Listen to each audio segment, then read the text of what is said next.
Imagine, imagine looking at the source code of reality.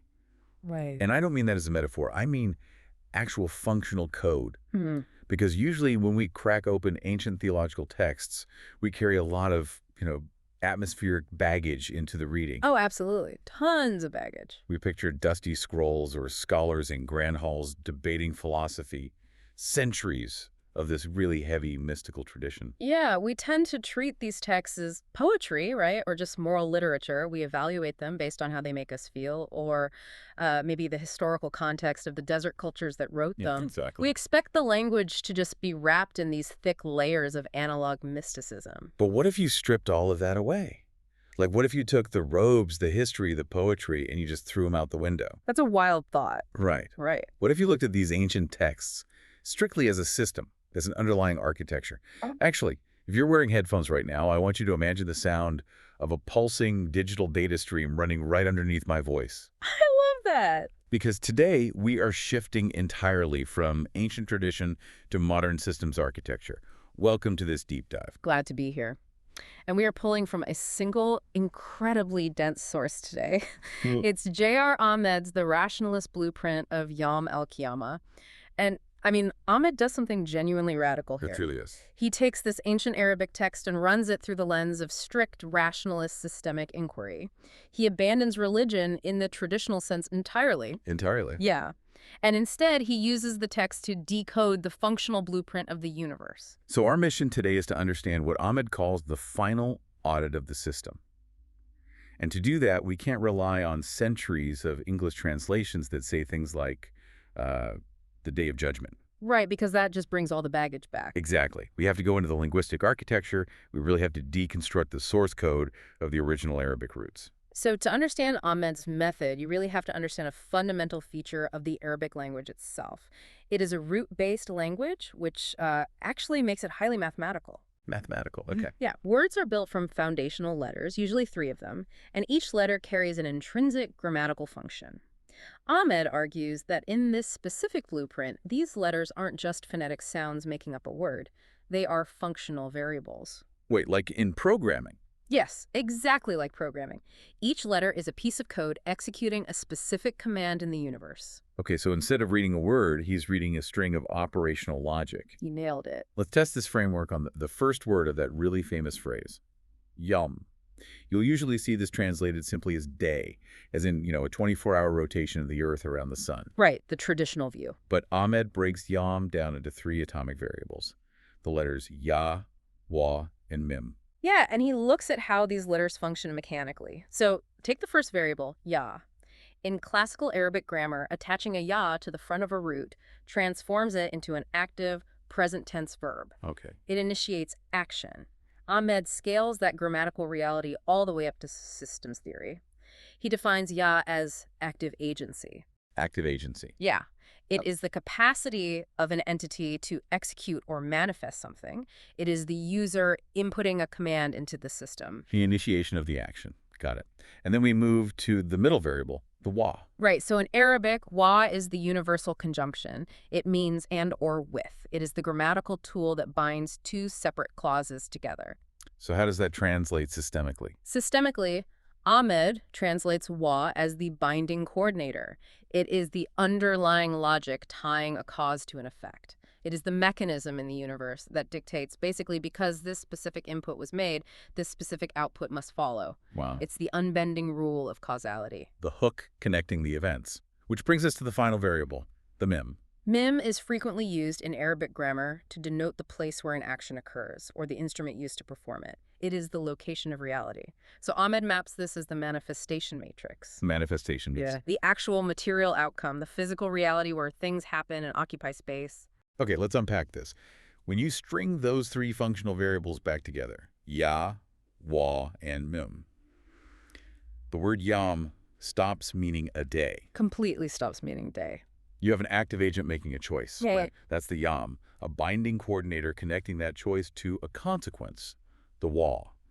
And the manifestation matrix where that consequence becomes physically real, the mim. Exactly. It redefines our entire basic understanding of time.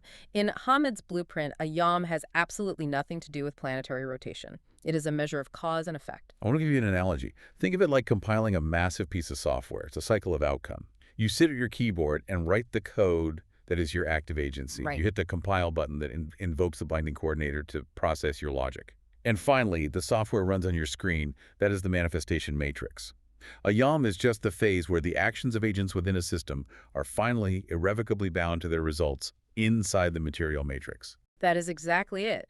Every time an action runs its full course and produces its inevitable outcome, a Yawm has occurred. It's a systemic phase. It's not a tick on a clock. Okay, so if a Yawm is just the compiling phase where actions meet their outcomes, what exactly is the ultimate program being compiled in this blueprint? Like, what is the final software? Right, the big event. Yeah, and that brings us to the second word in the phrase, Qiyāmah. Traditionally, translators give us the word resurrection. Which is a word heavily loaded with cinematic, magical imagery. Corpses rising from graves, a complete disruption of physics. Total apocalypse stuff. Yeah, and Ahmed discards all of that.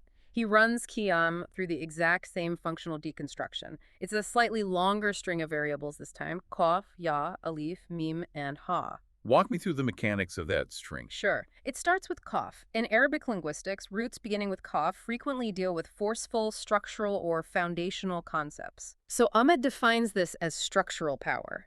It represents an immutable statement, a governing rule of reality that simply cannot be broken or bypassed. Followed by our old friend, Ya. The active agency, the execution of the command. So far, we have the active execution of an unbreakable structural rule. Then we hit Alif.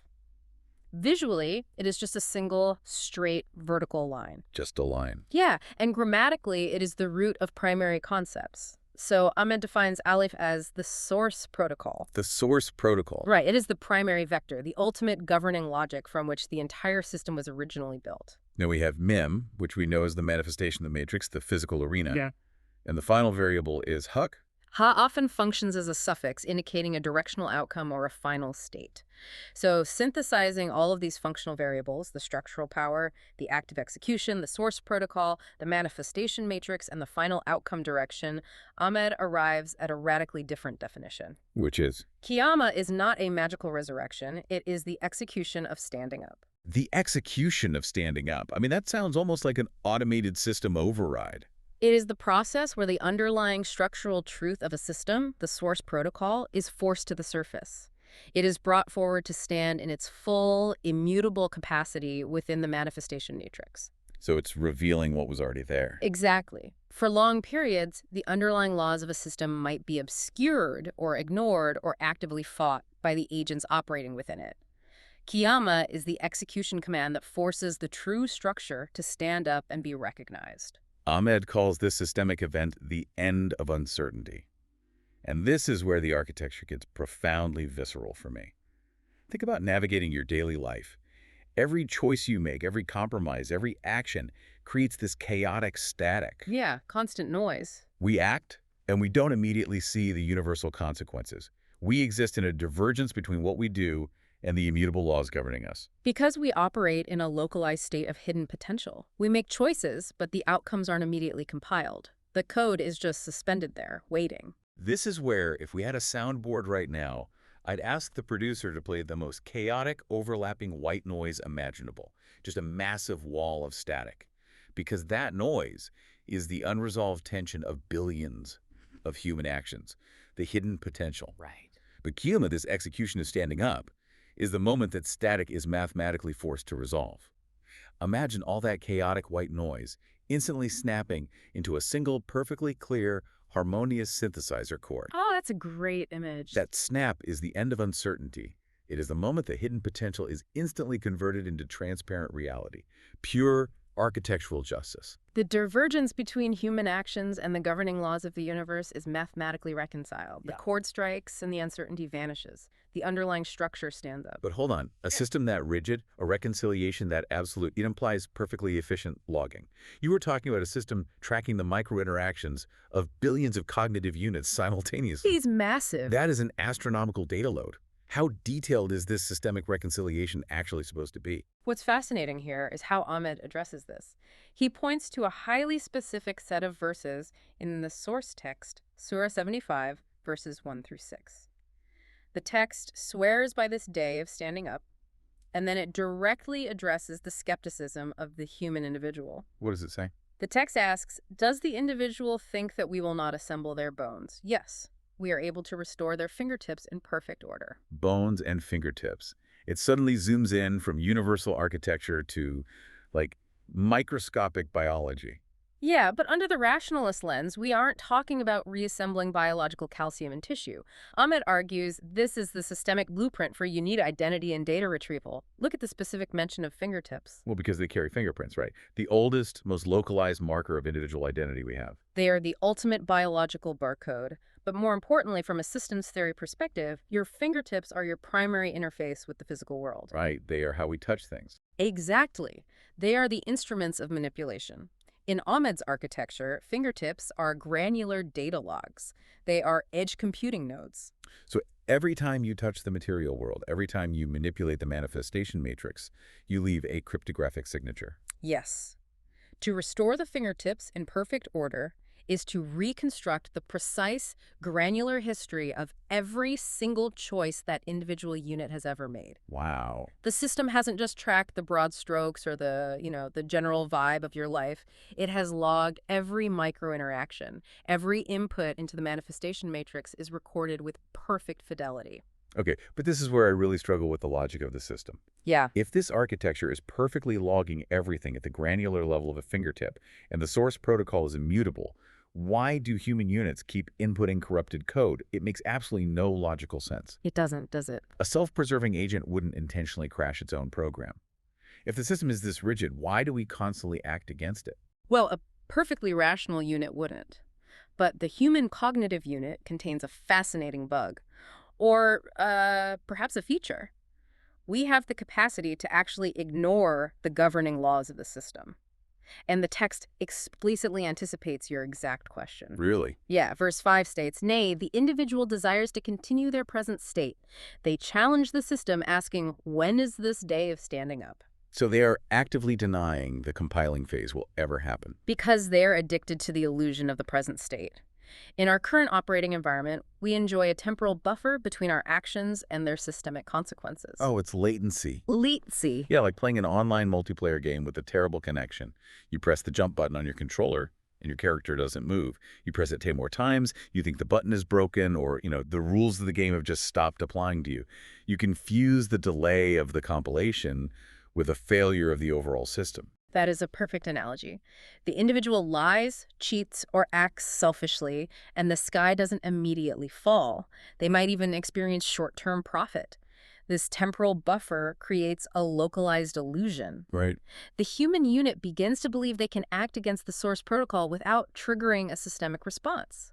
They think the chaotic white noise of their actions will just play forever. They think they are immune to the code because it hasn't compiled yet.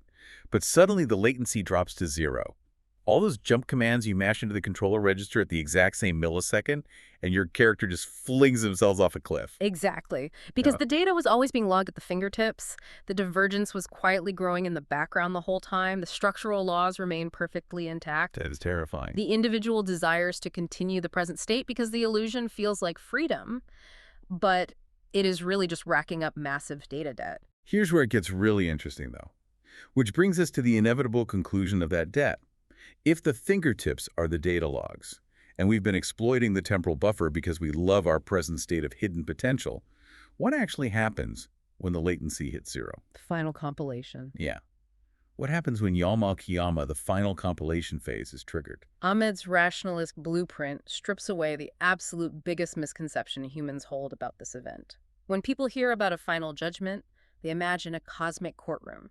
They imagine a deity sitting on a throne, experiencing human emotions like anger or vindictiveness, handing down subjective punishments. A highly anthropomorphic cinematic trial. Exactly. But Ahmed's framework replaces the courtroom with a server room. A server room. Yeah, it is not a disruption of physics, it is the ultimate fulfillment of physics, a structural cycle reaching its mathematical conclusion. Ahmed points to the systemic concepts of the books and the scales being set up. Okay, let's decode those. If we are completely out of the mystical courtroom, what are the books and the scales? The books are the data dumps. They are the complete, unedited logs generated by the fingertips. All the inputs, all the choices, the entire history of an agent's interactions with the manifestation matrix, finally pulled from the background and compiled into a single readable file. And the scales, because we traditionally picture physical brass scales weighing magical deeds. Right. But systemically, the scales represent the algorithm of justice.